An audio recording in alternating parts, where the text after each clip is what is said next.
দেশের প্রথম সারির ইসলামী ঘরানার অনলাইন নিউজ পোর্টাল ইনসাফ এক যুগ পূর্ণ করল। ইনসাফের এই 12 বছরের পথ চলায় আমিও একটা সময় সঙ্গী ছিলাম, তাই এই অর্জন আমাকে ব্যক্তিগতভাবেও ভীষণ গর্বিত করে। ইনসাফ কেবল একটি নিউজ পোর্টাল নয়, এটি আলেম সমাজ এবং মাদ্রাসা ছাত্রদের মেধা ও সাহসের একটি অনন্য প্ল্যাটফর্ম।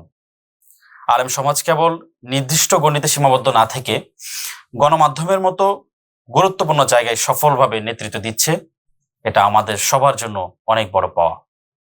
আমি বিশ্বাস করি রাষ্ট্রের প্রতিটি বড় দায়িত্বে আলেম সমাজ তাদের যোগ্যতা নিয়ে এগিয়ে আসবে এবং সমান নাগরিক সুবিধা ভোগ করবে।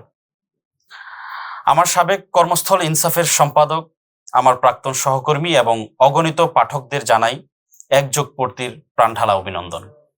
সত্য ও ন্যায়ের পক্ষে ইনসাফের এই আপসহীন পথ চলা অব্যাহত থাকুক। ইনসাফের জন্য অনেক অনেক শুভকামনা রইল। আল্লাহ হাফেজ।